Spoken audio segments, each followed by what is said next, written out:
Hello friends, welcome to Abhipedia powered by Abhimanyu IAS. My name is Luv Shukla. तो कैसे हैं आप लोग? सभी लोग, आई होप सभी लोग अपने घर में रहे होंगे। ठीक है, कोरोना वायरस से बचने की कोशिश कर रहे होंगे। सबने सभी अपने आप को क्वारंटीन, सेल्फ क्वारंटीन में रखा होगा। तो बच्चों, पढ़ाई जो है वो नहीं रुकनी चाहिए। ठीक है, तो बच्चों आज हम टॉपिक है जो नाबार्ड का, जैसे आपको पता है कि रिजल्ट आ चुका है और उसका जो मेंस का एग्ज़ाम है वो जल्द ही उसकी डेट आ जाएगी। तो उसके रिगार्डिंग जो है नाबार्ड का एआरडी के सेक्शन में पंचायती राज टॉपिक है जो हम आज डिस्कस करने वाले हैं। ठीक है, पंचायती राज से आपको जैसे पता होगा कि पंचायती राज जो है लोकल सेल्फ गवर्नमेंट, इसका जो एक अल्टरनेट नेम है लोकल सेल्फ गवर्नमेंट, की लोग जो है वो अपने आप को रूल करें और अपने आप को रेगुलेट करें। ठीक है, और अपने आप की डेवलपमेंट और ग्रोथ के लिए काम करें। तो आज के टॉपिक में हम पंचायती राज इंस्टीट्यूशन कैसे डेवलप हुआ, इसका एवोल्यूशन कैसे हुआ। ठीक है, इंडियन कॉन्स्टिट्यूशन के अंदर कौन से आर्टिकल में इनको रखा गया है, कौन कौन सी अमेंडमेंट्स पंचायती राज इंस्टीट्यूशन के लिए की गई हैं, वो सब आज हम डिस्कस करने वाले हैं। ठीक है, तो सबसे पहले ये आज का सेशन स्टार्ट करने से पहले मैं आपको एक छोटी सी इन्फॉर्मेशन देना चाहूँगा। चलिए वो इन्फॉर्मेशन देख लेते हैं। वो इन्फॉर्मेशन क्या है बच्चों? जिस इन्फॉर्मेशन की मैं बात कर रहा था वो इन्फॉर्मेशन आपको अब नज़र आ गई होगी। ठीक है, आप में से सभी कोई बच्चे जो होंगे जो ईपीएफओ की तैयारी कर रहे होंगे, ठीक है, उनके आपके कोई रिलेटिव्स होगा, आपके कोई कलीग्स होंगे, फ्रेंड्स होंगे जो ईपीएफओ के लिए प्रिपेयर कर रहे होंगे। ठीक है, या आप, तो उनके लिए जो है ईपीएफओ, आपको पता है अभिपीडिया की तरफ से ईपीएफओ के लिए industrial relation and labour law का जो है वो कोर्स चलाया जा रहा है। और जनरल अकाउंटिंग प्रिंसिपल के लिए तो उसको 50% डिस्काउंट जो है, लॉकडाउन डिस्काउंट जो है वो रखा गया है। और उसके साथ साथ ईपीएफओ की टेस्ट सीरीज, आपको पता है कि जैसे सभी जो है एग्ज़ाम, सभी जो स्टूडेंट्स होते हैं एग्ज़ाम की प्रिपरेशन करते हैं, तो वो क्या करते हैं, वो सिर्फ पढ़ते रहते हैं। जो वो पढ़ते हैं, जो वो स्टडी मटेरियल को वो पढ़ते हैं, उसको कंसोलिडेट नहीं कर पाते। तो अभिपीडिया की तरफ से आपको फ्री मटेरियल देने के साथ साथ, ठीक है, आपको जो है कोर्सेज प्रोवाइड करने के साथ साथ उसको कंसोलिडेशन की तरफ भी काम किया जा रहा है, जिसके लिए आपको जो है एक टेस्ट सीरीज जो है वो आपको प्रोवाइड की जा रही है। ये टेस्ट सीरीज में आपको बता दूं, अगर आप इंडस्ट्रियल रिलेशन, लेबर लॉस या जनरल अकाउंटिंग प्रिंसिपल का अगर आप कोई भी कोर्स लेते हैं तो आपको ये जो टेस्ट सीरीज है सप्लीमेंट फ्री आपको दी जाएगी। और जो अगर आप इन दोनों में से कोर्स कोई नहीं लेते हैं तो आपको ये जो है टेस्ट सीरीज को है आपको वो पेड लेना पड़ेगा। ठीक है, बाकी जो इस टॉपिक से रिलेटेड, इंडस्ट्रियल लेबर लॉ से रिलेटेड जो ये पेड टॉपिक है, ठीक है, और टेस्ट सीरीज से रिलेटेड जो बाकी की इन्फॉर्मेशन है वो आपको अभिपीडिया पोर्टल पे मिल जाएगी। तो चलिए आज का अपना जो सेशन है पंचायती राज इंस्टीट्यूशन को लेकर के, वो आज का अपना सेशन जो है वो स्टार्ट करते हैं। तो स्टार्ट करेंगे, हिस्टोरिकल बैकग्राउंड क्या रहा था पंचायती राज इंस्टीट्यूशन का, कि पंचायती राज इंस्टीट्यूशन इवॉल्व कैसे हुआ हमारे हिंदुस्तान में। तो चलिए अब देखते हैं बच्चों। जो पंचायती राज इंस्टीट्यूशन है वो सबसे पहले अगर मैं बात करूं तो ज़्यादा पीछे न जा करके जो ब्रिटिश जो हिंदुस्तान में आए थे, तो उससे पहले भी जो था पंचायती राज, जो सेल्फ गवर्नमेंट थी, जो लोकल विलेज लेवल पे गवर्नमेंट थी, वो काम जो थी वो करती थी। चाहे वो आप चोला पीरियड की बात करें, ठीक है, उस समय पे भी आपने देखा होगा कि लोकल सेल्फ गवर्नमेंट थी चोला पीरियड के टाइम पे। उससे पहले अगर वैदिक एज की बात करें तो उस समय में भी सभा समिति जो थी वो काम करती थी। लोग अपने आप को सेल्फ रूल करते थे, ठीक है, अपना एडमिनिस्ट्रेशन खुद से चलाते थे। बट जो हिस्टोरिकली एंशिएंट पीरियड को अगर छोड़ दिया जाए, मॉडर्न पीरियड में जो पंचायती राज इंस्टीट्यूशन की शुरुआत हुई है वो मेनली शुरुआत हुई है मायो रेजोल्यूशन के साथ। मायो रेजोल्यूशन,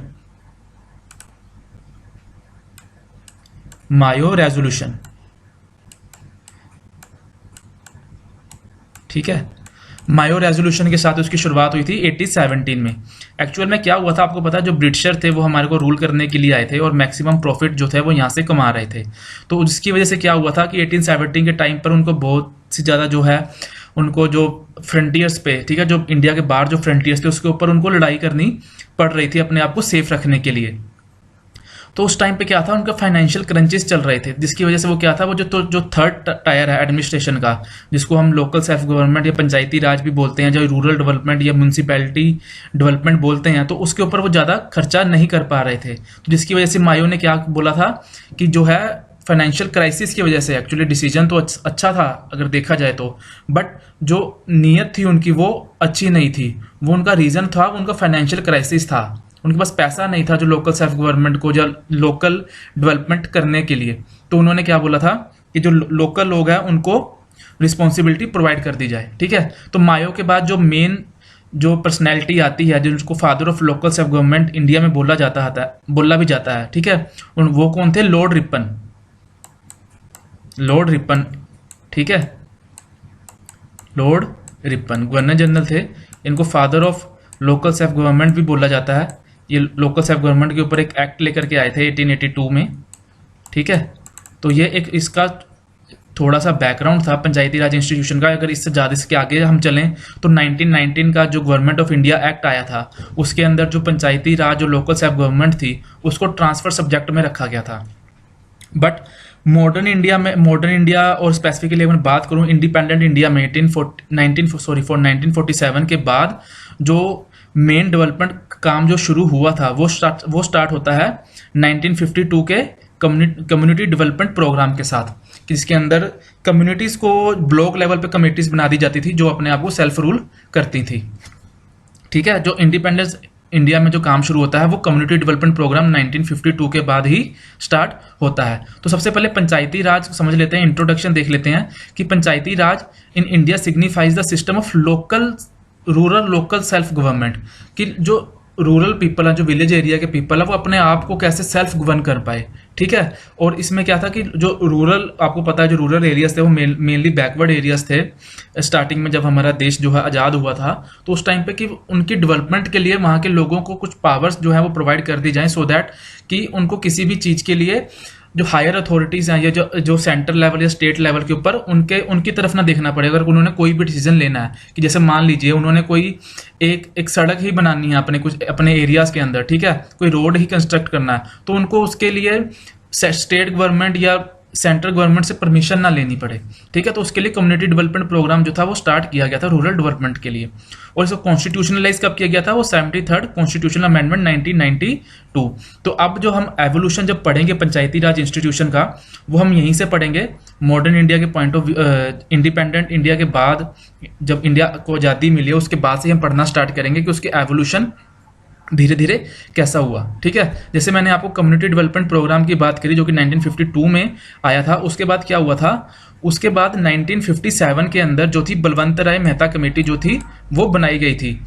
इस कमेटी का बनाने का मेन कारण यही था कि जो कम्युनिटी डेवलपमेंट प्रोग्राम है उसको रिव्यू किया जाए, ठीक है, वो किस तरीके से वर्क कर रहा है, उसमें क्या क्या प्रॉब्लम्स आ रही हैं, या वो किस हद तक जो उसके एम और ऑब्जेक्टिव्स थे क्या वो अचीव कर पाया है उसको या नहीं कर पाया है, ठीक है। तो बलवंत राय मेहता कमेटी बनाई गई 1957 के अंदर।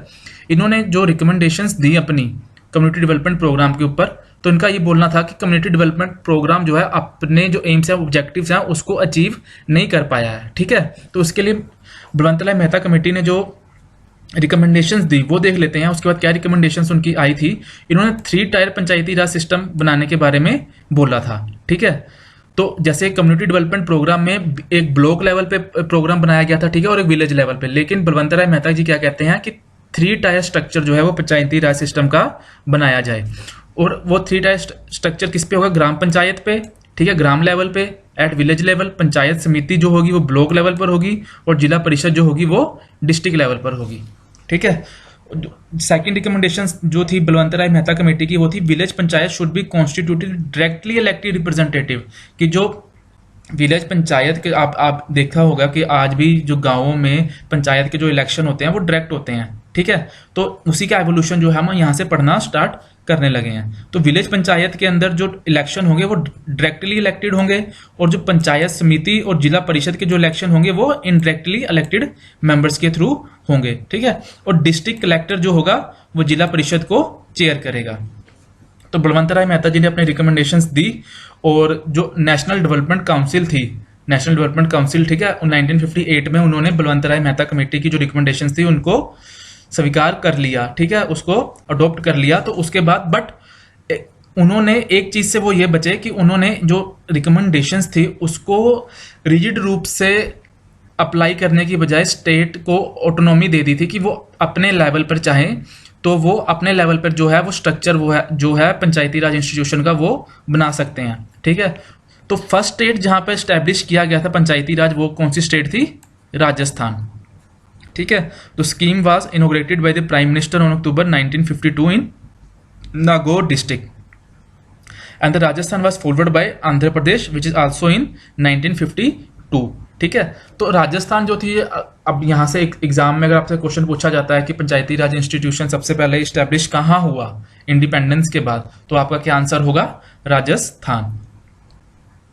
तो ये था बलवंत राय मेहता कमेटी। इसके आगे भी जो देखते हैं, इसके आगे कौन कौन सी कमेटीज जो हैं वो बनी हैं। चलिए आगे चलते हैं।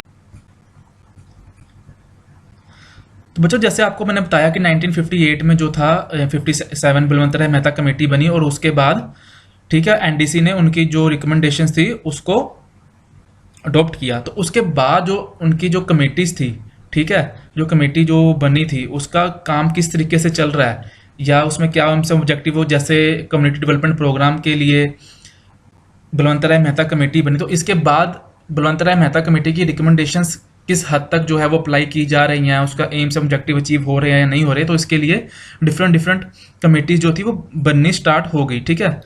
तो इसके लिए ये जो ये कमेटीज हैं, ऑन रैशनलाइजेशन पंचायत स्टैटिक्स बनी, उसके जो चेयरमैन थे वी आर राव थे।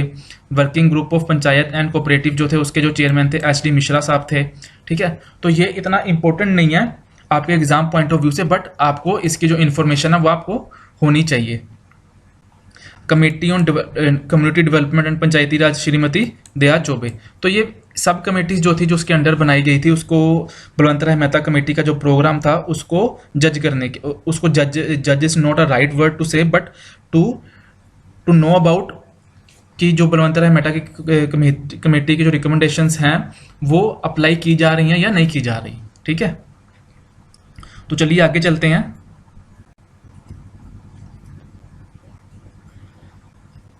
तो बच्चों, बलवंत राय मेहता कमेटी के बाद जो अगली मोस्ट इंपॉर्टेंट जो कमेटी बनी पंचायती राज इंस्टीट्यूशन को लेकर के, वो बनी थी अशोक मेहता कमेटी। अशोक मेहता कमेटी जो है 1977 में बनी, ठीक है। तो इसको 1977 में जो जनता गवर्नमेंट थी उसके अंदर जो था पंचायती राज इंस्टीट्यूशन को लेकर के कमेटी बनाई गई, जिसको अशोक मेहता, एक्चुअली जो ये कमेटी के नाम है वो जो पर्सन उनको हेड कर रहे थे उनके नाम से ही अशोक कमेटी को बनाया गया था, ठीक है। उनका नाम, जो चेयरपर्सन के नाम से ही उस कमेटी को जो नाम वो दे दिया गया था। तो अशोक मेहता कमेटी की क्या क्या रिकमेंडेशंस थी वो देखते हैं कि उन्होंने क्या क्या बोला था अशोक मेहता कमेटी ने। तो अशोक मेहता कमेटी ने जो सबसे पहली बात जो बोली थी, उन्होंने क्या बोला था कि जो जैसे बलवंत राय मेहता कमेटी ने बोला कि 3 टायर सिस्टम होना चाहिए, लेकिन अशोक मेहता बोलते कि 2 टायर सिस्टम जो है वो होना चाहिए। एक जो है डिस्ट्रिक्ट लेवल पे और एक है मंडल लेवल पे, कि जो विलेजेस हैं, ठीक है, एक डिफरेंट टाइप्स ऑफ जो डिफरेंट विलेजेस हैं उनको मिला करके जब उनकी पॉपुलेशन जो है 15 से 20 हज़ार की पॉपुलेशन की जो विलेजेस हैं, ठीक है, जैसे 10 विलेज हैं, उनकी अगर पॉपुलेशन 15 से 20 हज़ार बन जाती तो उसका एक मंडल बना करके उसकी एक पंचायत बना दी जाए, और एक जो है डिस्ट्रिक्ट लेवल पे जो है वो कमेटी जो है बनाई जाए। मतलब मेनली ये 2 टायर सिस्टम की बात कर रहे हैं अशोक मेहता जी, बजाय 3 टायर सिस्टम के। तो सेकेंड रिकमेंडेशन थी, a district should be first point for decentralisation under popular supervision below the state level. जो डिस्ट्रिक्ट लेवल है, जैसे बलवंत राय मेहता पंचायत लेवल पे जो था वो डिसेंट्रलाइजेशन की बात कर रहे थे, अशोक मेहता डिस्ट्रिक्ट लेवल पे डिसेंट्रलाइजेशन की बात कर रहे थे। और इसकी जो मेन रिकमेंडेशंस थी, जो फर्स्ट टाइम जो पंचायती राज इंस्टीट्यूशन में जो मेन इंपॉर्टेंट रिकमेंडेशन थी, वो उन्होंने बोला था कि कंपल्सरी पावर ऑफ टैक्सेशन जो है वो फाइनेंशियल रिसोर्सेज के लिए उनको दी जाए। ये फर्स्ट टाइम था कि कोई कमेटी जो थी वो टैक्सेशन जो टैक्सेशन सिस्टम है, जैसे डिसेंट्रलाइजेशन ऑफ टैक्सेशन सिस्टम, कि जो पंचायत है या म्यूनसिपैलिटीज हैं वो जो हैं वो टैक्स की पावर जो है उनको प्रोवाइड की जाए। जैसे वाटर टैक्स होता है और different type of local taxes जो हैं आप लोग अपने अपने एरिया में जो देते होंगे, तो वो पावर जो भी है सो डैट वो फाइनेंशियली फाइनेंशियली जो है वो सिक्योर रह सके पंचायत जो थी, तो उनके लिए फाइनेंशियल पावर भी उनको प्रोवाइड की जा सके। ठीक है, the state government should not supersede the panchayati Raj institution. और उन्होंने ये भी बोला था कि जो स्टेट गवर्नमेंट्स हैं वो जो है पंचायत को सुपरसीड ना कर पाए। ठीक है, तो समटाइम्स क्या होता था, जो स्टेट गवर्नमेंट्स थी वो मिनिमम लेवल ऑफ जो पावर्स थी वो ही पंचायती राज इंस्टीट्यूशन को देती थी। और जब पंचायत कुछ ऐसा डिसीजन लेती हैं, ठीक है, जो स्टेट गवर्नमेंट के इंटरेस्ट में नहीं होता, तो वो क्या करते थे, वो स्टेट गवर्नमेंट पंचायत जो होती थी उसको सप्रेस कर देती थी या उसको डिसॉल्व कर देती थी। तो उनका ये कहना था कि जब जो स्टेट गवर्नमेंट है वो अगर पंचायती राज को सप्रेस करते हैं या उसको डिसॉल्व करते हैं, तो इलेक्शन है वो विद इन 6 मंथ जो है इलेक्शन जो है वो होना चाहिए। ठीक है, फ्रॉम द डेट ऑफ सप्रेशंस। और जो इनकी मेन रिकमेंडेशंस में आता था वो क्या था कि जो न्याय पंचायत है उनको जो है अलग रखा जाए डेवलपमेंट पंचायत से। ठीक है, जैसे आपने देखा होगा फिल्म्स वगैरह में भी आप लोग देखते होंगे कि जब भी कुछ ऐसा होता है, पुरानी फिल्मों में ऐसा ही होता था कि जब भी कुछ ऐसा होता था कि जो वो पंचायत के पास चले जाते थे डिसीजन लेने के लिए, तो अशोक मेहता कमेटी ने ये बोला था कि जो न्याय पंचायत है, जो वहाँ पे जस्टिस सिस्टम है पंचायत का, उसको जो है वो डेवलपमेंट जो सिस्टम है उससे को अलग रखा जाए एक दूसरे से, सो दैट वो जो है ओवरलैप ना कर पाए और उनकी जो एफिशिएंसी है वो डाइवर्ट ना हो सके। चलिए, जो आगे मेन रिकमेंडेशंस थी वो इनकी ये थी, दी वॉलंटरी एजेंसीज। ठीक है, जैसे जो सेल्फ हेल्प ग्रुप्स होते हैं या एनजीओस वगैरह होते हैं, जो और भी बहुत ज़्यादा जो अलग वॉलंटरी एजेंसी होती है एनजीओस के रूप में, उनकी सपोर्ट भी इम्पोर्टेंट मानी गई थी पंचायत लेवल पे या रूरल डेवलपमेंट के लेवल पे। ठीक है, a minister for Panchayati Raj should be appointed as state council of minister to look after the affair of Panchayati Raj institution. कि जो एक मिनिस्टर ऑफ पंचायती राज बनाया जाए, जिसको जो स्टेट काउंसिल ऑफ मिनिस्टर्स होते हैं। ठीक है, आपको पता है जैसे कि एक जो चीफ मिनिस्टर होता है उसके आगे कैबिनेट मिनिस्टर होते हैं और स्टेट काउंसिल ऑफ मिनिस्टर होते हैं। तो स्टेट काउंसिल ऑफ मिनिस्टर में एक मिनिस्टर ऑफ पंचायती राज रखा जाए। ठीक है, जो पंचायत राज के जो इंस्टीट्यूशन है उसको जो है उसकी देखरेख कर सके। ठीक है, और फर्स्ट टाइम जो था इन्होंने बोला था कि एससी और एसटी की रिजर्वेशन को लेकर के अशोक मेहता कमेटी के अंदर ही बात की गई थी फर्स्ट टाइम। ठीक है, और इसको कॉन्स्टिट्यूशनल रिकॉग्निशन भी दी जाए। जैसे आपको पता है कि इससे पहले जो था जो लोकल सेल्फ गवर्नमेंट है, ठीक है, वो स्टेट लिस्ट में का पार्ट है। ठीक है, बट इसको कॉन्स्टिट्यूशनल रिकॉग्निशन नहीं प्रोवाइड की गई थी। इसको कॉन्स्टिट्यूशन के अंदर किसी आर्टिकल में जो था ये जस्टिसेबल नहीं थे। ठीक है, इसको आर्टिकल 40 के अंदर जो रखा तो गया था, बट ये जस्टिसेबल नहीं थे। तो उनको क्या बोला गया, इसको कॉन्स्टिट्यूशनल रिकॉग्निशन दी जाए, तो इनको जस्टिफाइबल बनाया जाए, सो दैट कि ये कंपल्शन हो जाए स्टेट्स के ऊपर कि वो अपने जो पंचायती लेवल जो विलेज लेवल है उसके ऊपर पंचायत का जो है गठन वो कर सकें। ठीक है, तो उनको कॉन्स्टिट्यूशन रिकॉग्निशन की जो डिमांड थी वो फर्स्ट टाइम किस कमेटी में दी गई थी, वो दी गई थी अशोक मेहता कमेटी में। इसके बाद जो इंपॉर्टेंट कमेटी आती है वो आती है जीवी की राव कमेटी। ठीक है, ये जो कमेटी थी ये बनाई गई थी प्लानिंग कमीशन के द्वारा 1985 में, कि जो रूरल डेवलपमेंट की जो एडमिनिस्ट्रेशन है और जो पॉवर्टी एलिवेशन प्रोग्राम है उसको डिस्कस करने के लिए। ठीक है, कि जो पॉवर्टी एलिवेशन प्रोग्राम है और जो एडमिनिस्ट्रेटिव अरेंजमेंट है रूरल डेवलपमेंट का, उसको समझने के लिए या उसका रिव्यू करने के लिए जीवी के राव कमेटी जो है बनाई गई थी। जैसे मैंने आपको बताया कि जो चेयरपर्सन थे उन्हीं के नाम पर जो था वो कमेटी का नाम जो था वो रखा जाता था। तो इसके जो चेयरपर्सन थे वो कौन थे, जीवी के राव। तो आपको बच्चों इनका कमेटीज का क्रोनोलॉजिकल ऑर्डर भी पता होना चाहिए। मेनली जो इसकी रिकमेंडेशंस के ऊपर क्वेश्चन आने के जो चांसेस है वो बहुत कम है, बट फिर भी आपको इस बारे में पता होना चाहिए। बट आपको जो मोस्ट इंपॉर्टेंट थिंग है इस कमेटी के बारे में, इसकी क्रोनोलॉजी के बारे में आपको जो है इन्फॉर्मेशन जो है वो होनी चाहिए, कि वो आपसे पूछ सकते हैं कि क्रोनोलॉजिकल ऑर्डर में आप इसको लिखिए या बताइए आप कि जीवी के राव कमेटी से पहले कौन सी कमेटी आई है, बाद में कौन सी कमेटी आई। तो इसका क्रोनोलॉजी आपको है बिल्कुल क्लियर होनी चाहिए। तो जीवी के राव कमेटी की जो रिकमेंडेशन है वो देख लेते हैं। जो जीवी के राव कमेटी ने जो अपनी रिकमेंडेशंस दी थी उसमें इन्होंने क्या क्या बोला था।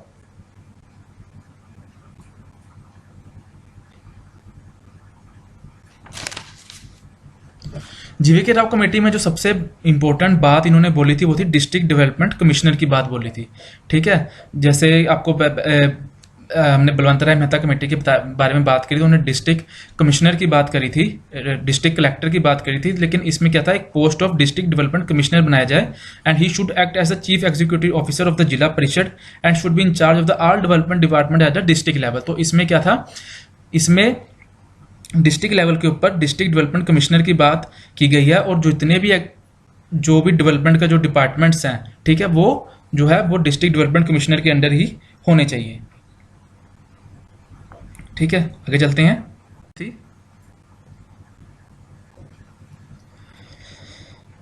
The panchayati Raj institution should be constitutionally recognised.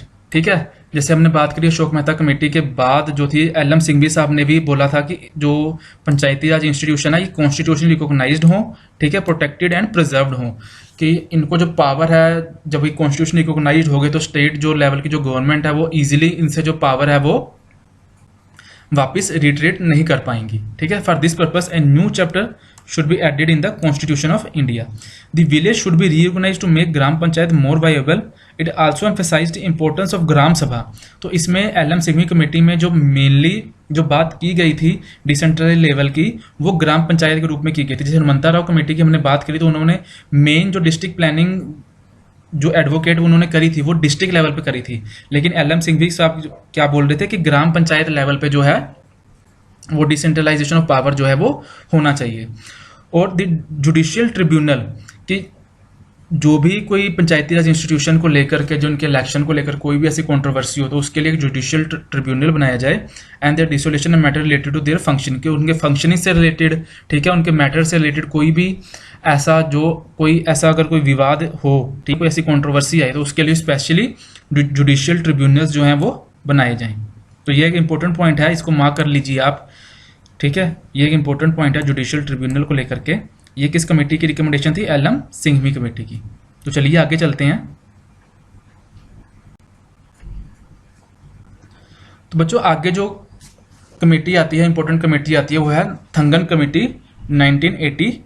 ठीक है, ये कंसल्टेटिव कमेटी ऑफ पार्लियामेंट की जो एक सब कमेटी बनाई गई थी। ठीक है, जो कमेटी के जो चेयरमैन थे वो थंगन साहब थे। ठीक है, तो उस कमेटी की रिकमेंडेशंस देख लेते हैं। उन कमेटी की रिकमेंडेशंस क्या क्या थी थंगन कमेटी की 1988। तो आपको इसकी क्रोनोलॉजी याद रखनी है। कमेटी कब आई थी? 1988 में। पंचायती Raj should be constitutionally recognised, इसमें भी कॉन्स्टिट्यूशन एक बार फिर से कॉन्स्टिट्यूशन रिकॉग्नाइजेशन की बात की गई है। ठीक है, ए 3 टायर सिस्टम की बात इसमें फिर से की गई है। ठीक है, तो आपको ये पता होना चाहिए कि कौन सी कमेटी जो है वो किस लेवल ऑफ सिस्टम की बात कर रही है। जैसे थंगन कमेटी 3 टायर सिस्टम की बात कर रही है, और अशोक मेहता कमेटी जैसे हमने पहले डिस्कस किया 2 टायर सिस्टम की बात करती है। ठीक है, और इस कमेटी ने क्या बोला था कि पंचायती राज body should have fixed tenure of 5 years, कि इसका टेन्योर जो है वो फिक्स कर दिया जाए। Detailed list of subject of Panchayati Raj should be prepared incorporated in the constitution, कि डिटेल्स जैसे आपको पता है कि आर्टिकल 243 हमारे कॉन्स्टिट्यूशन में है, उसमें डिटेल सब्जेक्ट हैं। ठीक है, उसमें सब्जेक्ट जो है प्रोवाइड करवाए गए हैं कि पंचायती राज इंस्टीट्यूशन के अंदर कौन कौन सब्जेक्ट जो आते हैं। तो उस कमेटी के सबसे पहले जो डिटेल्ड सब्जेक्ट की बात थी वो किस कमेटी में की गई थी? थंगन कमेटी के अंदर। ठीक है, reservation of all seats in all the 3 tyre should be on the basis of population.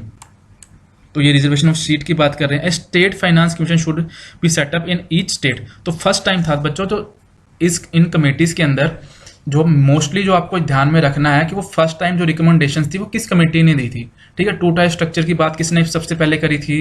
Constitution recognition की बात सबसे पहले किसने करी थी? स्टेट फाइनेंस कमीशन की बात जो सबसे पहले किसने करी थी? थंगन कमेटी ने। तो आपको ये छोटी छोटी इन्फॉर्मेशन जो है जो आपको एग्जाम पॉइंट ऑफ व्यू से इंपॉर्टेंट हो जाती है, आपको इसके बारे में जो है इन्फॉर्मेशन जो है वो होनी चाहिए। ठीक है, तो चलिए बच्चों ये जो है ये लास्ट कमेटी है गाडगिल कमेटी। ठीक है, मोस्ट इंपॉर्टेंट कमेटी है। जो हमारा सब कॉन्स्टिट्यूशन की 73rd अमेंडमेंट है, ठीक है, वो जो उस अमेंडमेंट का जो बेस है उसके अंदर जो जो प्रोविजन लाए गए हैं मेनली वो गाडगिल कमेटी के रिकमेंडेशन से ही लाए गए हैं। तो आपको ये चीज़ पता होनी चाहिए। ठीक है, जो इसके चेयरपर्सन थे वो कौन थे? वी.एन. गाडगिल साहब। ठीक है, 1988 में कांग्रेस पार्टी के रूल के अंडर जो थी गाडगिल कमेटी जो है बनाई गई थी। अब इसकी रिकमेंडेशंस देख लेते हैं कि गाडगिल कमेटी की मोस्टली रिकमेंडेशंस जो थी वो थंगन कमेटी से ही के जैसे ही थी, बट इसमें कुछ एक अलग बात जो है वो की गई थी। वो उसकी बात हम एक्चुअली जो गाडगिल कमेटी की रिकमेंडेशंस थी जो इससे पहले जो रिकमेंडेशन जो डिफरेंट कमेटीज ने दी हैं उसका समअप आप कह सकते हैं कि आप सभी अगर उस कमेटीज को समअप करें और एक आप लिस्ट तैयार करें तो वो कौन सी कमेटी की रिकमेंडेशन निकल के आएगी? वो रिकमेंडेशन निकल के आएगी गाडगिल कमेटी की।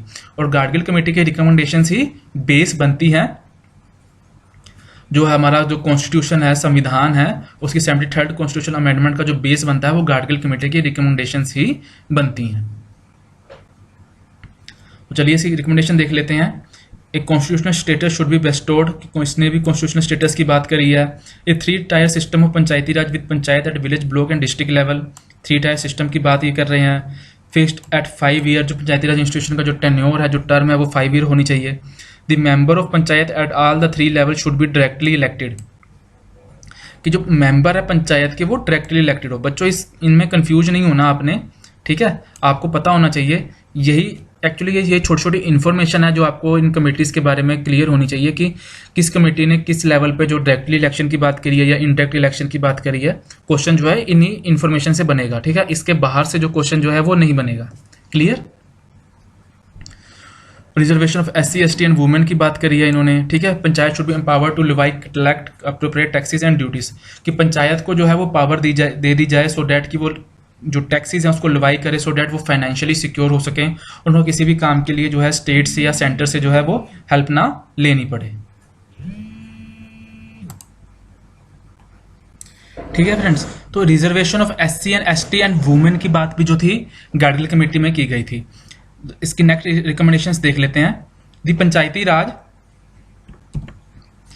Body should have the responsibility of preparation and implementation plans of socio economic development, कि जो सोशो इकोनॉमिक डेवलपमेंट के लिए भी उनको रिस्पॉन्सिबिलिटी है जो है वो प्रोवाइड की दे दी जाए, ठीक है, और उसके लिए स्पेसिफिक लिस्ट बना दी जाए जिसके अंदर जो है वो जो सब्जेक्ट हैं वो पंचायती राज इंस्टीट्यूशन से रिलेटेड हो, सो दैट कि ओवरलैपिंग ऑफ पावर और या ओवरलैपिंग ऑफ जो वर्क है वो ना हो सके। ठीक है, तो इसके बाद देखते हैं The panchayati Raj body should empower to levy collect and appropriate taxes and duties. Establishment of state finance commission, कि एक स्टेट का फाइनेंस कमीशन जो है वो बना दिया जाए for the allocation of finance to the panchayat, जो है वो स्टेट लेवल से जो है, जैसे आपको पता है कि सेंट्रल फाइनेंस कमीशन है जो सेंटर से रिलेटेड जो फाइनेंस है, ठीक है, वो स्टेट को एलोकेट करने के लिए, तो ऑन द सेम बेसिस जो है स्टेट फाइनेंस कमीशन जो है बनाया जाए, जो है जो एलोकेशन ऑफ फाइनेंस कर सके पंचायत को। Establishment of state election commission for the conduction of election to the panchayat, कि जो पंचायत के इलेक्शन के लिए एक स्टेट इलेक्शन कमीशन भी बनाया जाए, सो डैट कि वो जो पंचायत के जो इलेक्शन है उसको वो कंडक्ट कर सके। ठीक है, तो ये आपको बातें ध्यान में रखनी है। मेनली यही जो कमेटी है इसी को बेस बना करके 73rd कॉन्स्टिट्यूशन अमेंडमेंट जो है 1992 में जो है इंडियन कॉन्स्टिट्यूशन में वो की गई है, तो ये गाडगिल कमेटी वेरी इंपॉर्टेंट जो है वो हो जाती है, वेरी इंपॉर्टेंट। चलिए आगे चलते हैं। ठीक है बच्चों, तो 73rd एक्ट ऑफ जो है हमारा कॉन्स्टिट्यूशन में आता है। इससे पहले एक छोटी सी स्टोरी आपको पता होनी चाहिए कि इससे पहले जो थे 73rd अमेंडमेंट एक्ट से पहले भी जो था वो कोशिशें की गई थी कॉन्स्टिट्यूशन को अमेंड करने के लिए, सो डैट की जो पंचायती राज की जो प्रोविजन है वो कॉन्स्टिट्यूशन में उसको कॉन्स्टिट्यूशनलाइज किया जाए। उससे पहले जो 64th कॉन्स्टिट्यूशन अमेंडमेंट जो वो राजीव गांधी गवर्नमेंट जो है वो लेकर के आई थी 1980s में। ठीक है, तो उसके अंदर क्या था, जो ये बिल था 64 कॉन्स्टिट्यूशनल अमेंडमेंट का, ये जो था ये बाद में खत्म, इसको जो है ये बिल जो है पास नहीं हो पाया था क्योंकि जो ओपोजिशन पार्टीज थी उन्होंने इसको अपोज किया था कि जो 64 कॉन्स्टिट्यूशनल अमेंडमेंट का जो ये बिल है, जो ये एक्ट है, ये जो फेडरल प्रोविजन है जो, ठीक है, जैसे हम बोलते हैं कि इंडिया जो है वो यूनिटरी स्टेट है बट विद फेडरल प्रोविजंस, तो फेडरल प्रोविजंस को जो है ये साइडलाइन कर रहा है क्योंकि जो पंचायती राज जो लोकल सेल्फ गवर्नमेंट का जो सब्जेक्ट है वो स्टेट लिस्ट में है, तो ये फेडरल प्रोविजन के अगेंस्ट है। उसके बाद जो था 1990 उसके बाद जो वीपी सिंह गवर्नमेंट ने जो था वो कोशिश की थी जो इसको कॉन्स्टिट्यूशनलाइज करने की, बट वो भी जो थे इस काम में असफल रहे थे। ठीक है, उसके बाद जो 73rd कॉन्स्टिट्यूशनल अमेंडमेंट एक्ट आया था वो आया था नरसिम्हा राव गवर्नमेंट के अंडर। ठीक है, तो नरसिम्हा राव गवर्नमेंट जो आपको ये ध्यान में रखना है कि 73rd कॉन्स्टिट्यूशनल अमेंडमेंट जो मेन बेसिक जो बेस बना था इस एक्ट की, जो कमेटी की रिकमेंडेशंस थी वो बनी थी राजीव गांधी गवर्नमेंट के अंदर, पर जो ये 73rd कॉन्स्टिट्यूशनल अमेंडमेंट एक्ट जो ये आया था, ये जो एक्ट आया था ये किसके अंदर आया था, नरसिम्हा राव गवर्नमेंट के अंडर आया था। ठीक है, तो 73rd कॉन्स्टिट्यूशनल अमेंडमेंट एक्ट जो आया था 1992 में आया था। इसके बाद क्या हुआ था कि न्यू पार्ट जो था, पार्ट 11 जो था, इससे पहले जो था जो हमारे जो शेड्यूल होते थे कॉन्स्टिट्यूशन के वो 10 शेड्यूल होते थे, तो इसके बाद वो पार्ट 11 जो था, पार्ट जो 9 जो था वो ऐड कर दिया गया था, ठीक है। इससे पहले जो ये शेड्यूल वाली बात जो मैं कर रहा था वो थी 11th शेड्यूल। इससे पहले 10 शेड्यूल जो होते थे वो होते थे, पर इसके आने से जो 11th शेड्यूल जो हो गए थे कॉन्स्टिट्यूशन में, और जो न्यू प्रोविजन जो लाए गए थे वो आर्टिकल 243 से लेके 243O तक जो थे ये प्रोविजन जो थे वो लाए गए थे, ठीक है। और जो प्रोविजन जो 73rd कॉन्स्टिट्यूशनल अमेंडमेंट एक्ट से जो लाए गए थे इसको 2 कैटेगरीज में डिवाइड किया जाता है। एक तो थे कंपलसरी और जो सेकंड जो प्रोविजंस थे वो थे वॉलंटरी, ठीक है। जो कंपलसरी प्रोविजन थे वो सभी स्टेट गवर्नमेंट के ऊपर ऑब्लिगेटरी थे कि उनको इन प्रोविजंस को मानना ही मानना है, ठीक है। और जो वॉलंटरी प्रोविजन थे एज अ नेम स्पेसिफाइड कि वो जो स्टेट गवर्नमेंट थी उनको वॉलंटरी जो थे उनकी खुद की समझ के ऊपर, ठीक है, उसकी जो वहाँ की ज्योग्राफी के अकॉर्डिंग, ठीक है, वहाँ की जो पॉपुलेशन के अकॉर्डिंग जो थे वो वॉलंटरी प्रोविजन उस हिसाब से रखे गए थे। तो कंपलसरी प्रोविजंस के अंदर जो चीज़ें लाई गई थी उसके अंदर ऑर्गेनाइजेशन ऑफ ग्राम सभा। बच्चों ये जो मेनली जो क्वेश्चन आपसे जो मेन स्पेसिफिकली पूछा जाएगा वो इन्हीं प्रोविजन से पूछा जाएगा, ठीक है। तो आपको ये जरूर, बच्चे बहुत ज़्यादा कंफ्यूज होते हैं कंपलसरी प्रोविजन और वॉलंटरी प्रोविजंस के बीच में, तो आपको इन प्रोविजंस के बारे में जो है आपको क्लियर कट जो है आपको पता होना चाहिए। तो ऑर्गेनाइजेशन ऑफ ग्राम सभा इन विलेज और group of villages, establishment of panchayat at the village, intermediate and district level, ठीक है। डायरेक्ट इलेक्शंस जो है वो करवाए जाएं कहाँ पर, at the village, intermediate and district level के ऊपर। And indirect election to the post of chairman of panchayat at the intermediate. जो डायरेक्ट इलेक्शन जो है इस चीज़ में बच्चों कंफ्यूजन नहीं होना कि all seat of panchayat at the village, intermediate and district level, पर जो चेयरपर्सन है, ठीक है, पंचायत के एट इंटरमीडिएट और डिस्ट्रिक्ट लेवल के अंदर, उसके अंदर जो है वो इनडायरेक्ट इलेक्शंस हो, इनडायरेक्ट इलेक्शंस हो। डायरेक्ट और इनडायरेक्ट इलेक्शन के अंदर कंफ्यूज नहीं होना, ठीक है। और जो मोस्ट इंपॉर्टेंट जो है वो है 21 year of minimum age for contesting election to the panchayat की 21 साल की उम्र जो है वो मिनिमम रख दी गई थी। जैसे लोकसभा इलेक्शन को अगर अपने कंटेस्ट करना हो तो उसके लिए मिनिमम एज जो है वो 25 ईयर्स है, ठीक है। तो जो ग्राम सभा के इलेक्शन, जो पंचायत के इलेक्शन है, ठीक है, उसको कंटेस्ट करने के लिए जो मिनिमम एज रखी गई थी वो कितनी रखी गई थी, 21 year of age. Reservation of seat both members and chairpersons of SC and ST in panchayat at the all the 3 levels. जो रिजर्वेशन ऑफ सीट होनी चाहिए मेंबर्स की एज वेल एज चेयरपर्सन्स की फॉर SC एंड ST। तो आप देख रहे होंगे मेनली जो कंपलसरी प्रोविजन है वो हम गाडगिल कमेटी जो है वो उसके अंदर हम डिस्कस कर चुके हैं, ठीक है। तो मेनली प्रोविजन जैसे मैंने आपको स्टार्टिंग में बताया था वो गाडगिल कमेटी का ही जो रिकमेंडेशन थी वो बेस बनी थी 73rd कॉन्स्टिट्यूशनल अमेंडमेंट एक्ट का। आगे चलते हैं, ठीक है। तो जो नेक्स्ट मोस्ट इंपोर्टेंट प्रोविजन है वो है reservation of 1/3 of seat for the women, ठीक है। जो मेंबर्स होंगे उनकी भी 1/3 जो रिजर्वेशन है वुमेन के लिए होनी चाहिए, और चेयरपर्सन की जो रिजर्वेशन है वो भी जो है वुमेन के लिए होनी चाहिए एट ऑल द 3 लेवल्स। बच्चों ये जो लास्ट के जो 5, 6, 7 जो ये प्रोविजन है मोस्ट इंपॉर्टेंट प्रोविजन है, आपको एक वन ऑफ द स्टेटमेंट जो आपको क्वेश्चन में मिलेगी अगर वो पंचायती राज इंस्टीट्यूशन से रिलेटेड हुआ तो आपको वो जो एक स्टेटमेंट है वो इन्हीं 3 स्टेटमेंट के बेस पर आपको मिल जाएगी। तो इन 3 स्टेटमेंट को आप एक बार फिर से पढ़िएगा क्योंकि बहुत ज़्यादा कन्फ्यूजिंग है ये, ठीक है। तो इसलिए मैं बार बार से ये जो इन्फॉर्मेशन है वो आप बार बार से रिपीट कर रहा हूँ। Clear? Fixing of tenure of 5 years for panchayat at all the levels, ठीक है। जो टेन्योर है पंचायत का वो कितना रख दिया गया था, 5 साल का सभी लेवल्स के ऊपर, ठीक है। अगर कोई पंचायत वो सप्रेस हो जाती है या डिसॉल्व हो जाती है तो विद इन 6 मंथ कि 6 महीने के अंदर अंदर जो है वो उसके पंचायत के इलेक्शन जो है वो होने चाहिए। और establishment of state election commission for conducting election to the panchayat and state finance commission after every 5 year to review the financial position of the panchayat. तो ये थे मेनली जो कंपलसरी प्रोविजंस थे जो 73rd कॉन्स्टिट्यूशनल अमेंडमेंट एक्ट के अंदर जो रखे गए थे, ये मेनली जो कंपलसरी प्रोविजंस थे। अब इसके वॉलंटरी प्रोविजंस भी देख लेते हैं। वॉलंटरी प्रोविजन के अंदर जो फर्स्ट प्रोविजन जो आता है वो ये आता है कि जो रिप्रेजेंटेशन देना है, ठीक है, जो मेंबर ऑफ पार्लियामेंट है या जो MLA है उसको रिप्रेजेंटेशन देनी है पंचायत लेवल के ऊपर, चाहे वो इंटरमीडिएट लेवल पे हो, पंचायत लेवल पे हो या डिस्ट्रिक्ट लेवल के ऊपर हो, तो ये वॉलंटरी प्रोविजंस के अंदर आता है, ठीक है। Providing reservation seat for backward classes, तो जैसे आप SC ST को रिजर्वेशन देना, वुमेन्स को रिजर्वेशन देना, तो ये तो कंपलसरी प्रोविजन था। लेकिन बैकवर्ड क्लासेस जो OBC क्लासेस है उनको जो है प्रोविजन प्रोवाइड करना ये वॉलंटरी प्रोविजन में रख दिया गया था। तो आपको इन दोनों प्रोविजंस के बीच में डिफरेंस जैसे मैंने आपको बता दिया है कि ये डिपेंड उन्होंने सेम इसलिए नहीं रखे थे सभी प्रोविजन, क्योंकि हर जो स्टेट की जो ज्योग्राफी है, जो पॉलिटी है, वो एक दूसरे के साथ मैच नहीं करती। हर स्टेट की अपनी ज्योग्राफी, अपना उनका रेवेन्यू रिसोर्सेज होते हैं, ठीक है, उनकी अपनी अलग एक पॉलिटी होती है। उसको ध्यान में रखते हुए जो था ये वॉलंटरी प्रोविजन जो है वो रखे गए हैं, ठीक है। अगर वो चाहें तो उसको इनको अपना सकते हैं, अगर वो चाहें तो इसको अपना नहीं सकते। कोई कंपल्शन नहीं है कि इसको कि उनको ये जो है वो लागू करना ही करना है। Granting power to and authority to the panchayat to enable them function as a institution of self government, ठीक है, कि वो ऑटोनोमसली वो जो है वो वर्क कर सकते हैं या नहीं कर सकते। ये भी वॉलंटरी प्रोविजन में आता है कि कितनी पावर जो है उनको प्रोवाइड की जाए, ठीक है, किस हद तक वो लॉ को जो है वो बना सकते हैं, किस हद तक जो टैक्स लेवाई कर सकते हैं, ये सारी प्रोवाइड तो करना है, पर किस हद तक कर सकते हैं, ये किस में आता है, वॉलंटरी प्रोविजन के अंदर।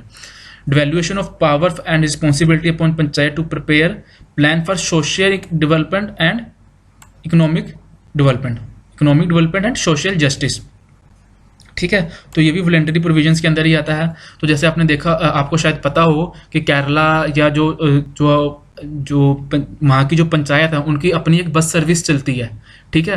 तो ये किस में आता है, ये वॉलंटरी प्रोविजन में आएगा कि सोशो इकोनॉमिक डेवलपमेंट के लिए वो उनको पावर जो है प्रोवाइड करवा सकते हैं या नहीं करवा सकते।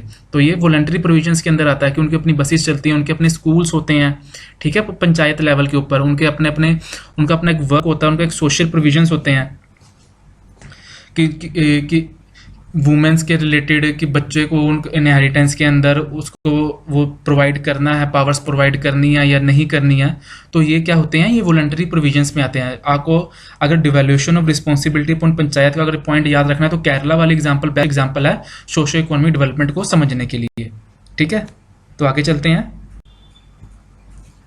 ठीक है बच्चों। तो ये था हमारा आज का सेशन जो पंचायती राज इंस्टीट्यूशन को लेकर के था। इसके बाद वाले सेशन के अंदर हम जो है जो मेन प्रोविजंस जो है एक्ट के अंदर रखे गए थे वो, ठीक है, इसके फाइनेंस से रिलेटेड जो प्रोविजंस थे और जो पैसा एक्ट जो ट्राइबल एरियाज के अंदर जो इसकी एक्सटेंशन की गई थी उसको डिस्कस करने वाले हैं। और जो इसके जो मेन डिसएडवांटेजेस हैं, क्या क्या इसमें लूप होल्स हैं, वो हम जो है अपने अगले सेशन में डिस्कस करेंगे।